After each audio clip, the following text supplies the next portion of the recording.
우리 다 같이 말씀을 봅니다. 마태복음 21장 23절부터 27절까지의 말씀 같이 한번 어떤 내용이 있는지 천천히 한번 봉독하도록 하겠습니다. 같이 봉독합니다. 시작. 예수께서 성전에 들어가 가르치실새 대제사장들과 백성의 장로들이 나와 이르되 내가 무슨 권위로 이런 일을 하느냐, 또 누가 이 권위를 주었느냐? 예수께서 대답하시되 나도 한 말을 너희에게 물으리니 너희가 대답하면 나도 무슨 권위로 이런 일을 하는지 이르리라. 요한의 세례가 어디로부터 왔느냐? 하늘로부터냐 사람으로부터냐? 그들이 서로 의논하여 이르되 만일 하늘로부터라 하면 어찌하여 그를 믿지 아니하였느냐 할 것이요, 만일 사람으로부터라 하면 모든 사람이 요한을 선지자로 여기니 백성이 무섭다 하여 예수께 대답하여 이르되 우리가 알지 못하노라 하니 예수께서 이르시되 나도 무슨 권위로 이런 일을 하는지 너희에게 이르지 아니하리라. 아멘. 아멘. 권위에 대한 질문, 이 권위에 대한 것은 지금 요즘도 우리 시대도 상당히 중요한 질문 속에 포함되어 있지요. 어느 누가 어떤 사람이 말을 전하느냐, 어떤 사람이 행동하느냐에 따라서 또 그 권위가 달라질 수가 있기 때문에요. 또 어떤 소속과 어떤 기관에서 증명해주고 있느냐, 확증해주고 있느냐에 따라서 그 말에 신빙성이 더해질 수 있고 덜해질 수 있기 때문에 권위라는 것이 상당히 중요한 의미를 가지고 있습니다. 한 가지 질문을 드려보면요, 목회자들의 삶 속에서도, 우리 남산교회들 목회자들의 삶 속에서도 목사 안수를 받기 위해서는 여러 가지 또 자격이 필요한데요, 반드시 대학원을 졸업해야 합니다. 대학원을 졸업하고 또 정식 교단에서, 정통 교단에서 안수를 받아야 인정을 받습니다. 대학원이 자격증이 되는 거고요, 그리고 또 정식 교단에서 인준을 해주고 안수를 해줘야 어떤 소속이다라고 입증이 되기 때문에 안심하고 이제 자격을 인증해 줄 수가 있다는 얘기거든요. 만약에 지금 우리 남산교회에서 지금 이제 부목사님 청빙 공고를 내었습니다. 청빙 공고를 내는데 여러 가지 자격 조건을 이제 제시했지요. 그런데 서류가 왔는데 신학교를 졸업한 바도 없고 신학교에서 공부한 적도 없고 그리고 또 정식 교단에서 안수를 받은 적도 없고 이런 분이 서류를 제출한 거예요. 나 남산교회에서 목회를 하고 싶다고, 부목사로 사역하고 싶다고 이렇게 서류를 낸 겁니다. 그럼 이제 우리는 어떻게 해야 될까요? 첫 번째로 먼저 하나님께 먼저 이분이 어떤 분인지, 이것을 어떻게 해야 될지 하나님께 먼저 여쭐까요? 아니면 우리가 정해놓은 기준에 이미 부합되지 않기 때문에 그냥 그 서류를 파쇄해 버릴까요? 어떻게 할까요? 이게 권위의 문제가 달려있고 또 신빙성의 문제가 달려있기 때문에 아마도 어느 쪽으로 갈지 대충 짐작은 가지만요, 그럼에도 불구하고 우리가 첫 번째로 가져가야 될 내용이 무엇일까? 정말 하나님께 우리가 이런 상황에 대해서 정말 하나님께 내어놓고 먼저 묻고 여쭙고 나아가는 것이 먼저인가? 아니면 우리 생각대로 가는 것이 먼저인가? 이것도 한번 생각해 봐야 될 필요가 있겠죠. 왜냐하면 예수님의 이야기 속에 권위에 대한 이야기가 들어가 있거든요. 예수님은 신학교에서 공부하신 적도 없고 어떤 소속에서 자격증을 발부해 받은 적도 없고요. 그런 점에서 본다면 지금 이 상황이 그대로 연결되어져 있다는 점에서 이 권위에 대한 이야기, 우리가 어떤 권위를 따라가고 있느냐에 따라서 상당히 많은 것들이 달라질 수 있다는 것. 그래서 오늘 제목은 이렇게 한번 정해봤습니다. 보여주실까요? 어디로부터 왔느냐, 권위가 어디로부터 왔느냐, 이것이 중요한 이유는 어디로부터 온 권위에 따라서 이게 달라질 수가 있고요, 어떤 권위에 순종하느냐에 따라서 삶이 달라질 수 있기 때문에 그렇습니다. 지금 이 내용, 권위에 대한 이 내용이 이제 세 가지 비유로 연결되어질 겁니다. 중요한 비유로 연결되거든요. 그래서 이 이야기와 세 가지 뒤에 따라 나오는 비유가 다른 이야기가 아니라 똑같은 것을 연결시켜서 가고 있는 중입니다. 어떤 권위를 인정하고 어떤 권위에 순종하냐에 따라서 이제 차후로 나타나는 세 가지 비유 속에서 나아가야 될 길이 달라진다는 얘기거든요. 그래서 첫 번째로 나오는 비유가 큰아들과 작은아들의 비유, 포도원에 가서 일하라고 아버지가 했는데 이제 순종하느냐 불순종하느냐에 따라서 누가 아버지의 뜻대로 하였느냐라는 질문이 등장합니다. 가장 중요한 질문은요, 이 큰아들과 작은아들 중에 누가 아버지의 뜻대로 행하였느냐, 그 질문이 들어가고요. 그 다음에 나오는 비유가 뭐냐면 이제 포도원에서 이제 소작이들에게, 농부들에게 세를 주고 떠나간 주인의 이야기가 등장합니다.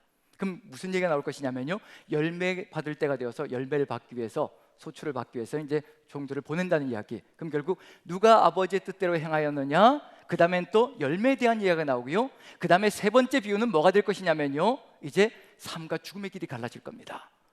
예복을 입었느냐 입지 않았느냐에 따라서 정말 영벌이냐 영생이냐로 갈라지는 역사가 요 세 가지 비유로 연결되거든요. 쪼르륵 연결되는 겁니다. 아버지의 뜻대로 누가 행하였느냐, 아버지의 뜻대로 행하느냐 행하지 않느냐에 따라서 열매가 달라질 것이고요, 열매가 달라지느냐에 따라서 예복이 달라지고 영생과 영벌로 갈라진다는 거, 요 세 가지로 연결되어져 갑니다. 비유가요, 같이 가는 거거든요. 이 권위가 어디에 순종되어지느냐에 따라서, 어떤 권위를 인정하느냐에 따라서 이 세 가지 비유 속에서 우리는 어떤 길을 걸어갈 것인가가 달라질 것이기 때문에 차후의 이야기가 달라집니다. 그래서 권위의 이야기는 상당히 중요한 의미를 가지고 있습니다. 지금 예수님께서 하고 있는 일이 있거든요. 그런데 지금 대제사장들과 그리고 백성의 장로들이 몰려왔습니다. 한번 생각해 보십시오. 누가 더 권위가 셀 것인가 한번 생각해 보시죠. 대제사장들의 복장이 어떨 것인지 한번 짐작을 해보시죠. 상상을 해보시죠. 그 화려한 복장과 웅장한 복장, 대제사장이라고 하지 않고요, 대제사장들이라고 되어 있습니다. 복수형으로 되어 있어요. 대제사장은 한 명인데 왜 복수형일까? 전직 은퇴한 대제사장들까지 다 그 당시에는요, 돈을 주고 사고 파는 일들까지 벌어졌거든요. 대제사장직을요, 로마에 잘 보여서 돈을 주면 또 제사장 가문에서 이 사람이 되기도 하고 저 사람이 되기도 하고, 누가 더 많은 뇌물을 갖다 바쳤느냐에 따라서 대제사장의 직분이 갈리기도 합니다. 그러다 보니까 6개월에 한 번씩 갈리기도 한다는 얘기예요. 그러다 보니까 대제사장을 했던 사람들이 많이 생존해 있는 거죠. 그래서 대제사장들이 그리고 백성의 장로들과 함께 몰려옵니다. 백성의 장로들은 주로 바리새인들이었을 겁니다. 가르치는 일들을 주로 하고 있는 바리새인들 그룹이었을 거란 얘기거든요. 바리새인들도 역시 마찬가지로 어떤 복장이었을 것인가? 이 미간에 그리고 손목에 경문띠를 붙이고 그냥 화려하게 띠를 붙이고요, 그리고 이 겉옷에는 아마 옷수를 길게 늘어뜨리고, 이렇게 우리가 하나님의 말씀을 잘 따라간다는 것을 사람들에게 과시하는 그런 위력적인 복장을 보여주고 있을 겁니다. 그런 복장을 하고 대제사장들과 백성의 장로들이 몰려왔습니다. 이 사람들만 몰려왔을 것인가? 하수인들까지 다 몰려왔다는 얘기는 정말 어마어마한 그룹이 예수님 앞에 포진하고 있다는 것을 보여주고 있는 중입니다. 그리고 질문을 합니다. 어떤 질문을 하느냐면요, 누가 이 권위를, 네가 무슨 권위로 이런 일을 하고 있느냐, 그리고 누가 이 권위를 주었느냐. 똑같은 질문이죠. 무슨 권위로 이런 일을, 무슨 자격증을 가지고 이런 일을 하느냐, 또 누가 이런 권위를 주었느냐, 소속이 어디냐, 그 질문을 하고 있는 중이거든요. 왜 이 질문을 하고 있을까? 이 두 가지 질문을 하고 있을까? 예수님이 하고 있는 일만 보면, 어떤 장소에서 무슨 일을 하고 있는지만 보면 이 사람들이 몰려온 이유가 분명히 드러납니다. 예수님께서 지금 성전에서 가르치시고 계시거든요. 성전이란 장소에서 일을 하고 있다는 얘기 뭐냐면, 분명히 누가 자격증을 발표해야 되냐면 대제사장 그룹, 즉 사두개인들 그룹, 즉 제사장 그룹에서 자격증을 발표해 줘야 됩니다. 제사장 가문이어야 되는 거죠. 그런데 아무리 생각해봐도 예수님은 제사장 가문이 아니고 사두개인 가문이 아닙니다. 그리고 가르치고 있다고 얘기하고 있거든요. 가르친다는 얘기는 자격이 있어야 된다는 얘기인데, 분명히 바리새인들 그룹에서 가르칠 수 있는 랍비 자격을 주어야만 가르칠 수 있는 자격이 있는데, 바리새인들이 아무리 생각해봐도, 백성의 장로들이 아무리 생각해봐도 자기들이 자격증을 발표해 준 적이 없다는 얘기거든요. 그런데 지금 성전에서 가르치고 있는 중입니다. 그래서 와서 이렇게 질문하고 있는 중입니다. 이 질문은 단순한 질문이 아니라요, 그냥 너는 자격이 없다는 것을 우리가 안다라는 것을 얘기하고 있는 중입니다. 네가 왜 이 일을 하고 있는 중이냐, 그리고 누가 이 권위를 주었느냐, 왜 이것을 하고 있느냐, 그 질문을 하고 있다는 얘기 뭐냐면요, 너는 자격이 없는데 왜 여기서 이러고 있느냐라는 얘기를 하고 있는 중입니다. 다른 말로 바꾸면요, 조직 문화, 조직이라는 것을 가지고 얘기를 하자면, 왜 우리 나와바리에서 네가 설치고 있느냐, 지금 이 얘기를 하고 있는 중이거든요.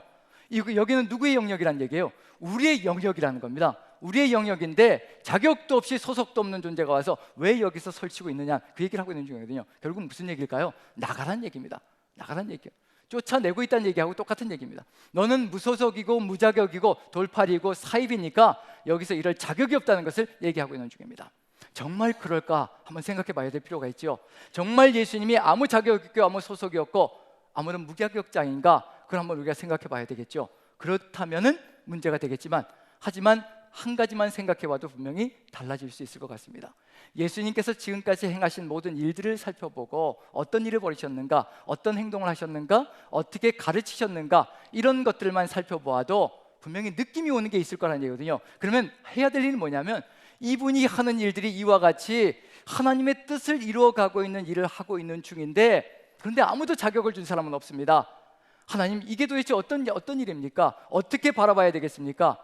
영적인 눈이, 하나님을 향하여 영적인 눈이 조금만 떠져 있다면 예수님이 하시는 행동을 보고, 삶을 보고, 가르치시는 거 보고, 그래도 하나님께 여쭈면서 이 일을 어떻게 해야 될 것인가라는 것을 좀 묻고 나가는 삶이 되어야 될 텐데, 절대로 이 사람들은 묻는 바가 없습니다.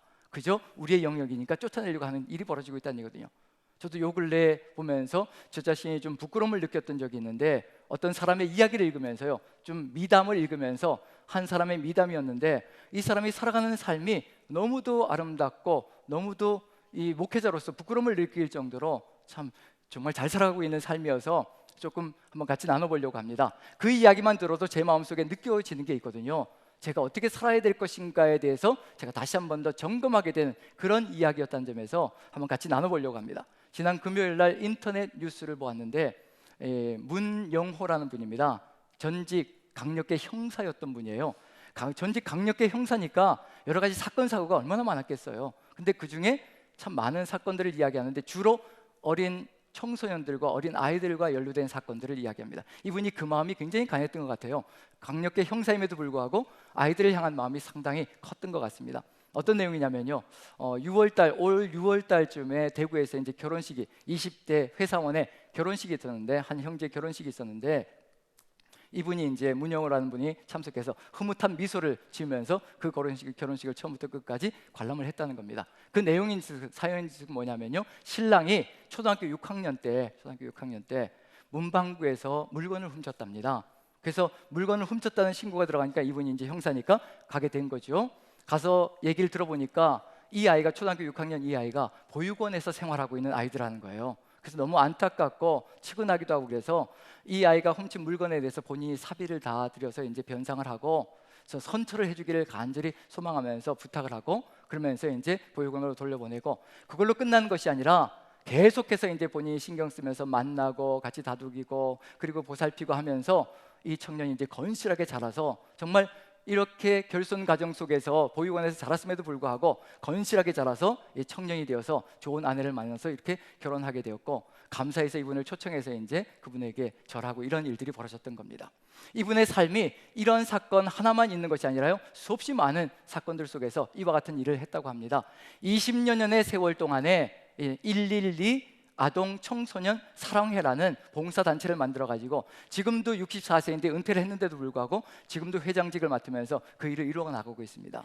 청량리에서 근무할 때 어떤 일이 있었다고 얘기하냐면, 청량리에서 근무하는데 10살 아이가 동네 슈퍼에서 빵하고 우유를 훔쳤다는 거예요. 신고가 들어온 거죠. 가봤더니 정말 안타까운 사연이 있더라는 겁니다.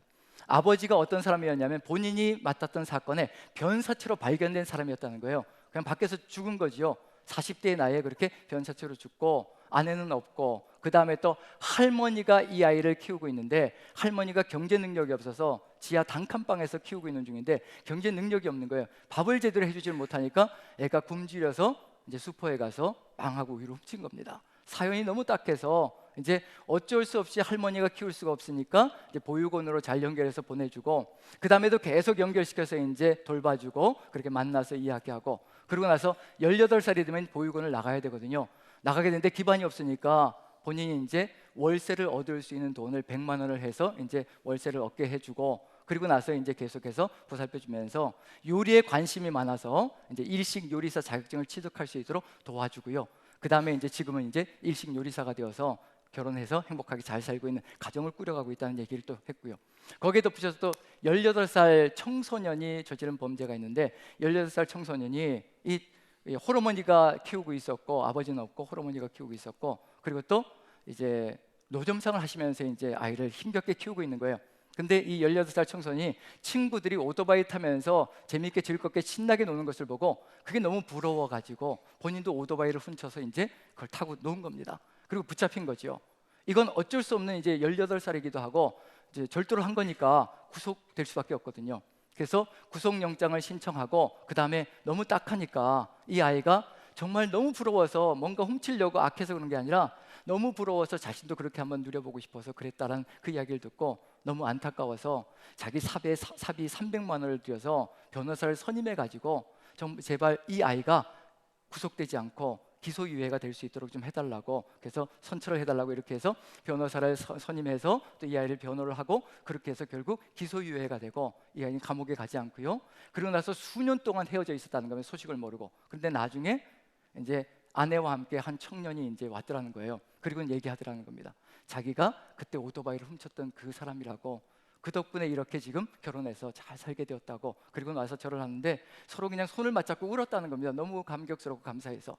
그리고 나서 마지막 한 가지 더 사건은요, 수없이 많은데 한 가지만 더 얘기를 드리자면, 한 가지 더는 이제 어린 아이의 또 이야기들이지만 보육원에서 살았던 아이들의 이야기들인데, 안타깝게도 보육원에서는 18살 이상이 되면 이제 나와야 되거든요. 그런데 기반이 없잖아요. 사람의 기반이 없으니까 범죄로 나가기가 참 쉬운데, 역시 마찬가지로 기반이 잡혀 있지 않으니까 살아야는 되겠고, 그래서 남의 집 담을 넘었다는 겁니다. 이 친구가 담을 넘었는데, 담을 넘어서 도둑질만 했으면 그래도 조금 재벌이 경감이 될 터인데, 근데 주인하고 부딪힌 거예요. 맞부딪힌 겁니다. 그래서 폭행을 하고 상해죄가 돼버리는 겁니다.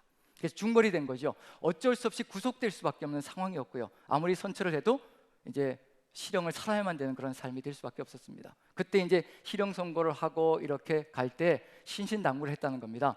제발 이 형기 다 마치고 나서 나한테 꼭 연락해야 된다. 반드시 연락해야 된다. 그랬더니 3년 뒤에 이제 한 청년이 찾아와서 자기가 그때 연락하라고 해서 찾아왔다고. 그래서 이 친구를 위해서 자기 사비를 들여서 월세를 얻어주고, 그 다음에 또 이 직장을 이제 중화요리집에, 자기가 잘 아는 중화요리집에 취직을 시켜서, 그리고 중화요리를 배우게 하고, 지금은 중화요리사로 활동을 하면서 결혼해서 잘 살고 있는 이야기. 전 이 이야기들을 읽으면서, 인터넷 뉴스를 읽으면서요, 저 자신이 부끄러워졌습니다. 이분이 만약에 형사가 아니라 만약에 목회자가 되었다면 한 교회를 정말 아름답게 이끌어갈 수 있는 그런 목회자가 되지 않았을까. 물론 하나님께서 경찰로 세우셔서 그렇게 또 그 안에서 만나는 수많은 아이들을 지금도 보살펴가며 지금도 이끌어가는 역사를 이루어간다는 것을 보면서, 저는 이 얘기를 듣기만 해도 마음이 부끄러워지기 시작하고요, 제 몸을 추스르게 되고 제 마음을 다시 한 번 더 목회자로서 내가 어떻게 살아야 되겠구나 결심하게 되고 결단하게 되는 이야기가 있었다는 얘기거든요. 그렇다면은 이 대제사장들과 백성의 장로들이 예수님께서 하시는 이 일들을 보았다면, 이 일들을 보면서 그 속에서 정말 하나님의 역사를 볼 수 있는 눈이 있고, 그리고 자신들이 어떻게 살아왔는가를 볼 수 있는 눈이 있다면 분명히 달라질 거란 얘기거든요. 권위 따위를 따지지 않을 거란 얘기거든요. 이 경찰 강력계 이 형사님에게 당신이 무슨 권위로 112 아동 청소년 그 봉사단체를 만드는 거요? 당신이 무슨 권위로 이런 일을 하는 거요? 이렇게 질문할 사람은 없을 겁니다. 지금 예수님께서 성전에서 하시고 있는 일이 있거든요. 성전이 마땅히 가야 될 일이 있습니다. 성전은 우리라고 생각하면요, 우리가 마땅히 살아가야 될 삶의 길이 있거든요. 세상 것들을 가득히 채워가지고는 절대로 하나님의 성전의 역할을 이루어 나갈 수가 없습니다. 세상 것과 같이 걸어간다면요, 강도의 속을 받게 되지 않거든요. 죽음으로 갈 수밖에 없고요, 열매를 맺지 못하고 아버지의 뜻을 이루어가지 못하고 열매를 맺지 못하고 결국은 영벌로 가는 안타까운 삶이 되는 것이 성전의 길이라는 얘기거든요. 그래서 그 성전에 들어오셔서 모든 것을, 세상적인 것을 다 쓸어내 버리셨습니다. 그것만 보아도 대제사장들과 백성의 장로들이 느껴야 될 게 뭐냐면요, 우리가 잘못 살아왔구나, 우리가 하나님의 성전을 이와 같이 만들어 버렸구나, 이제 이렇게 깨끗하게 만드는 이분은 도대체 누구인가 라는 것을 돌아보며 자신들의 삶을 돌아봐야 될 텐데 그러지 않았다는 얘기거든요. 그리고 나서 이제 그 안에서 맹인들과 다리 저는 자들을 고쳐주셨습니다. 이게 성전의 목적이거든요. 성전을 회복시키는 겁니다. 우리라는 성전이 주님의 뜻 가운데 이루어질 때, 주님의 뜻을 받들어 나갈 때 우리는 회복의 역사가 일어나고요, 소경되었던 눈이 열려서 주님을 바라보며 그 길을 걸어갈 수 있고, 또 다리 저는 다리를 고쳐주셔서 주님을 따라서 나아갈 수 있는 그런 역사를 이루어갈 수 있는 회복의 역사가 일어난다는 거, 그걸 지금 이루어주시고 계시는 중이거든요. 마땅히 가야 될 길을, 성전이 가야 될 길을 그대로 주님께서 보여주시고 이끌어가고 계시는데, 거기에 대해서 지금 권위 문제를 가지고 따지고 있는 중입니다. 여긴 우리 장소니까 나가라는 얘기가 들어있다는 얘기거든요. 이것이 꼭 대제사장들과 백성의 장로들만의 문제일까? 우리는 지금 어떻게 살아가고 있는 중일까? 우리도 성전이거든요. 주님의 성전입니다. 이 성전에서 정말 누구의 권위가 살아서 움직이고 있는 중인가? 예수 그리스도의 권위만이 살아서 움직이고 있는 중인가? 아니면 세상의 다른 권위들이 우리 안에 들어와서 우리의 삶을 이끌어가고 있는 중인가? 여기까지는 아닙니다, 주님. 여기까지는 절대 침투하면 안 됩니다.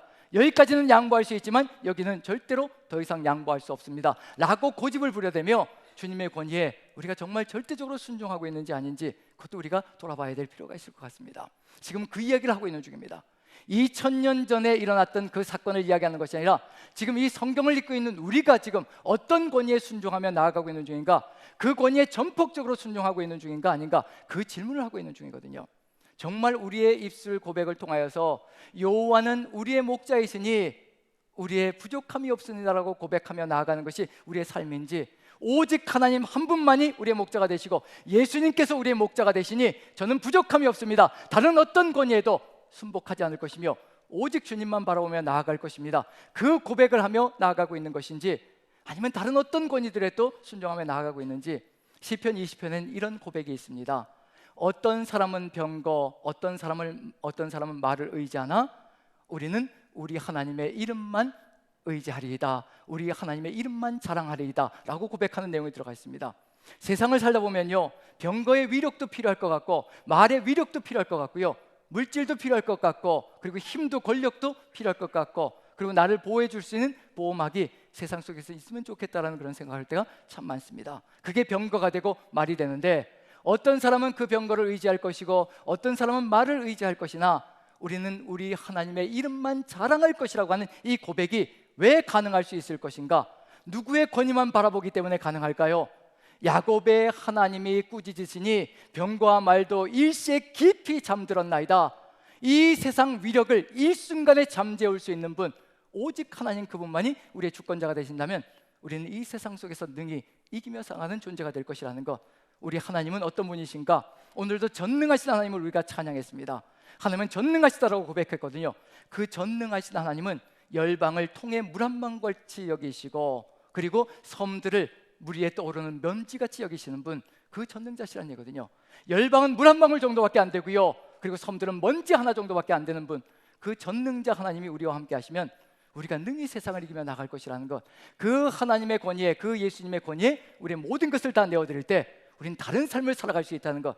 그 예수님의 권위가 우리에게 삶으로 증명되어지고 입증되어질 때 우리는 주님의 뜻을 받들어서 그 은혜 안에서 살아가는 삶이 달라지기 시작할 겁니다. 근데 지금 대제사장들과 백성의 장로들은 분명히 다른 것을 따라가고 있는 중이죠. 보지 못하고 있는 중입니다. 그래서 예수님께서 대답을 하시는데, 무슨 권위로 이렇게 이 일을 하고 있는 중이요? 누가 이 권위를 주었소? 라고 질문할 때 예수님께서 그 자리에서 즉답을 하지 않으십니다.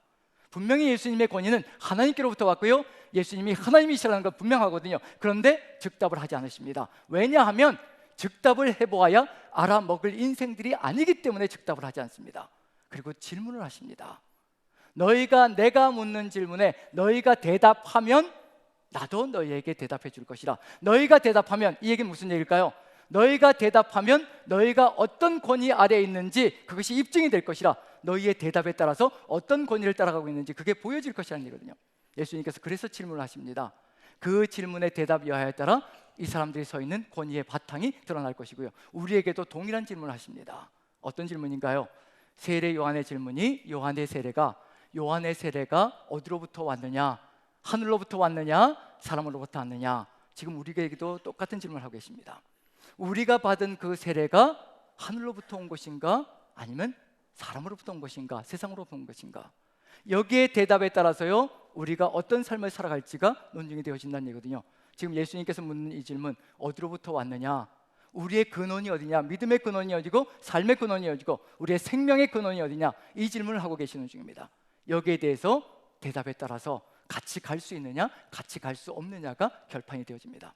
우리의 삶 속에서 역시 마찬가지거든요. 우리가 어떤 대답을 하냐에 따라서 어디로부터 왔느냐, 너희의 세례가 하늘로부터냐 사람으로부터냐, 여기에 어떤 대답을 하냐에 따라서 우리가 다른 의견을 가지고 있을지라도 하나로 연합하여 갈 수가 있느냐, 아니면 다르다는 것이 틀린 것이 되어서 서로 분쟁하며 서로 다투며 나아가는 길로 나아갈 것이냐, 달라질 수 있는 길을 열어갈 수가 있습니다. 지금 예수님께서 질문하는 이 내용 속에 이 대제사장들과 바리새인들, 즉 율법 성경의 또 백성의 장로들이 대답하는 내용이 있죠. 우리가 읽어봤던 내용처럼 어떤 대답을 하는가? 만약에 하늘로부터 왔다라고 대답하게 되면 왜 믿지 않았느냐라고 질책이 들어올 것이니 이것도 대답할 수가 없고, 왜냐하면 자기들은 요한의 세례를 따라가지 않고 있기 때문에, 그 다음에 또 사람에게로부터 왔다고 하면 사람들이 요한을 선지자로 여기고 있으니 사람들이 무섭다라고 생각하고, 그래서 결론 내린 게 뭐냐면 모른다라고 대답하자 우리가 알지 못한다라고 대답하는 겁니다. 여기서 분명히 들어가는 게 있죠. 이들의 권위가 어디에 있는가? 하나님께 있지 않다는 겁니다. 하나님이 절대적인 주권자로 이들의 삶을 이끌어가지 않고 있다는 것. 그렇기 때문에 예수님께서 아무리 내 권위는 하나님께로부터 왔다, 내가 바로 이 땅에 온 하나님이다라고 얘기할지라도 절대로 믿어주지 않을 것이고요, 그것이 빌미가 되어서 오히려 죽음의 길로 가는 역사가 펼쳐질 것이라는 것, 그게 드러나고 있다는 것. 그래서 우리의 삶 속에서도 하나님께로부터 왔다라는 질문, 이 대답이 얼마나 소중한 것인가. 만약에 요한의 세례가, 우리가 받은 세례가 하나님께로부터 왔고 하늘로부터 왔다는 것을 고백하고 있다면 우리는 어떤 길로 갈 것인가? 그 다음에 나아가는 길이 달라지기 시작할 겁니다. 대제사장들과 백성의 장로들이 걸어가는 길과는 완전히 다른 길로 나아가는 삶을 통하여서 하나님의 뜻을 이루어가는 역사가 펼쳐질 것이라는 거. 어디로 가보면 알 수 있냐면요, 이제 세례 요한이 선포했던 내용, 마태복음 3장으로 가보면 세례 요한의 그 세례가 어떤 의미를 가지고 있고, 세례 요한의 그 선포가 어떤 의미를 가지고 있는지, 세례 요한이 하나님께로부터 왔고 하늘로부터 왔다는 것을 인정할 때 어떤 길로 나아갈 것인지, 그것이 증명되어질 겁니다. 자, 3장으로 한번, 마태복음 3장으로 넘어가 보죠. 3장을 봅니다. 3장 1절 같이 한번 읽어보죠. 3장 1절 시작. 그때 세례 요한이 이르러 유대 광야에서 전파하여 말하되, 요한이 드디어 도착하여 유대 광야에서 전파하기 시작합니다. 무엇을 가장 먼저 전파하는지 2절 같이 읽습니다. 시작. 회개하라 천국이 가까이 왔느니라 하였으니, 회개하라 천국이 가까이 왔느니라. 세례 요한이 가장 먼저 선포한 것은 회개에 대한 선포입니다. 우리가 생각하기에 회개는 그저 내가 죄가 있다라고 고백하는 것이라고 생각할지 모르겠지만요, 세례 요한을 통해서 선포하는 회개의 선포는 다른 의미를 가지고 있습니다. 천국을 살아가는 길, 천국이 바로 거기에 있다고 얘기하는 걸 볼 때 천국으로 나아가는 길이 바로 이곳에 있다는 것을 의미한다는 것을 보여주고 있는 중이거든요. 그렇다면 회개하고 천국으로 나아가는 것, 그것이 어디에 있을까? 세례 요한의 소리를 들어야 되는데 3절 보시면요, 이게 바로 회개다라고 이야기를 합니다. 3절 같이 읽어보죠. 시작. 그는 선지자 이사야를 통하여 말씀하신 자라 일러스되, 광야에 외치는 자의 소리가 있어 이르되, 너희는 주의 길을 준비하라, 그가 오실 길을 곧게 하라 하였느니라. 여기서 회개가 분명하게 드러나는데요, 세례 요한은 소리라고 얘기합니다. 세례 요한은 말씀이 아니라고 얘기합니다. 세례 요한은 말씀을 향하게 만들어가는 소리일 뿐이고 말씀이 아니라는 얘기거든요. 세례 요한이 소리치는 것은 뭐냐면 말씀을 향하여 소리치고 있는 중입니다. 바로 저곳에 말씀이 있고 저곳으로 가야 말씀이 있으며 저곳으로 가야 말씀을 들을 수 있다라고 지금 외치고 있는 중입니다. 세례 요한이 목적지가 아니라 세례 요한이 소리치면서 가르치는 쪽이 바로 목적지라는 것을 얘기하고 있는 중이거든요.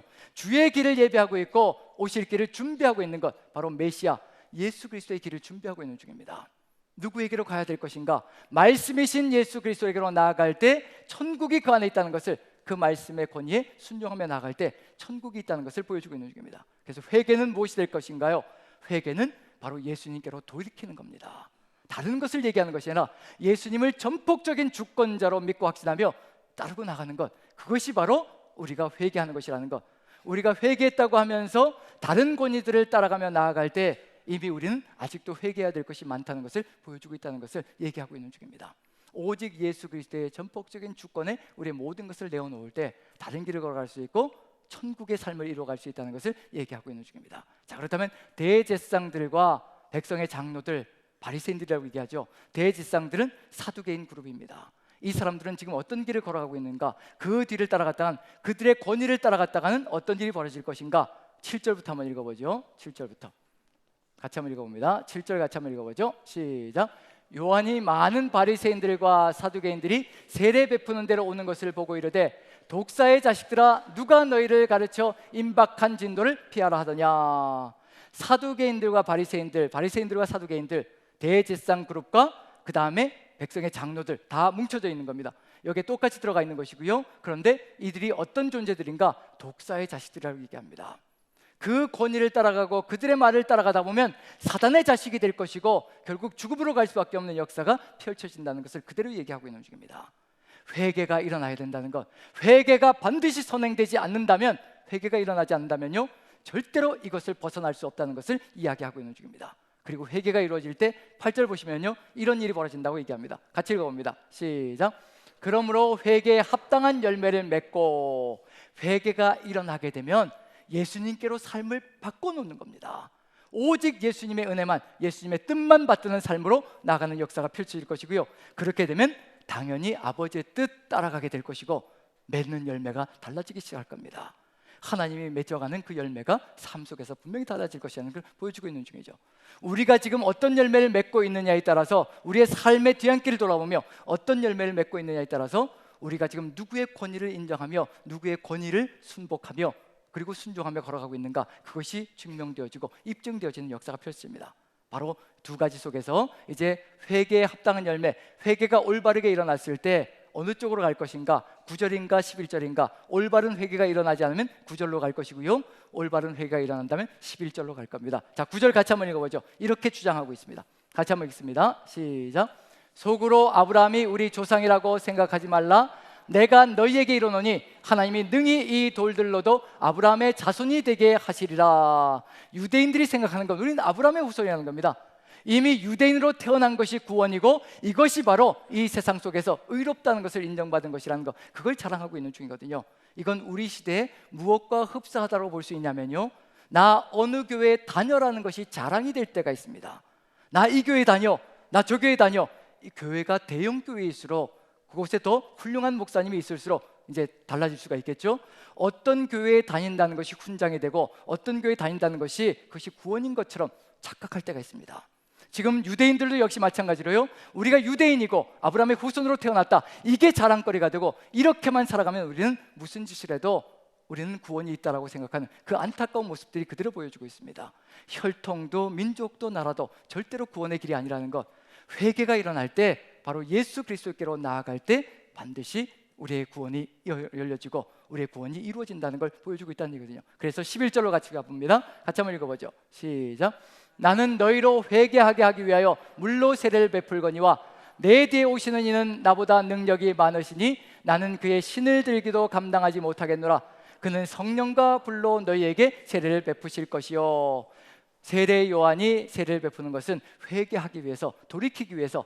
누구에게로 돌이키는 것이냐면요, 바로 불과 성령으로, 성령과 불로 세례를 주신 분에게로 돌이켜서 새로운 역사를 이루어가게 하는, 그런 역사를 이루어가려고 하는 그런 뜻이 있다는 것, 바로 예수 그리스도께로 나아갈 때 예수 그리스도의 권위를 우리가 인정하며 순복하고 순종하며 나아갈 때 이와 같은 역사가 펼쳐진다는 것. 무슨 일이 벌어지냐면요, 바로 성령과 불로 세례를 받는 역사가 펼쳐진다는 것.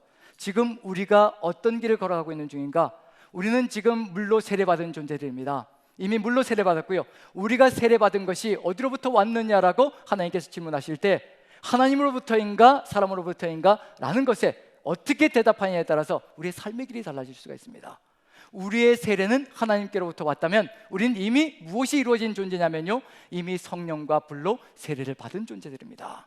성령과 불로 세례를 받았다는 얘기는 뭐냐면 이미 우리는 성령의 인도하심을 받는 존재들이라는 것, 그리고 우리의 모든 것은 다 죽은 존재라는 것. 그래서 갈라디아서 2장 20절만 보아도 분명한 게 뭐냐면요, 내가 그리스도와 함께 십자가에 못 박혔나니 그런즉 이제는 내가 산 것이 아니요 내 안에 그리스도께서 사신 것이라.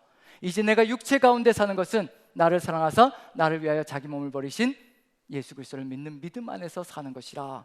우리가 지금 세례를 받은 것은 이미 십자가 위에서 죽은 것이며, 우리가 죽음으로 끝났다는 것은 이미 예수 그리스도가 우리 안에 살아계시다는 것을 입증하는 것이며, 그 주님께서 인도하시는 길을 한 걸음씩 걸어 나갈 때 당연히 무슨 열매가 맺혀갈 것인가? 성령의 열매가 맺혀갈 것이고요, 그 열매가 맺혀질 때 하나님의 뜻이 아름답게 이루어지는 것을 우리의 삶으로 체험하며 나가는 역사가 펼쳐질 것이라는 것을 마음에 새긴다면, 지금 우리가 누구의 권위를 따라가고 있는 중인가?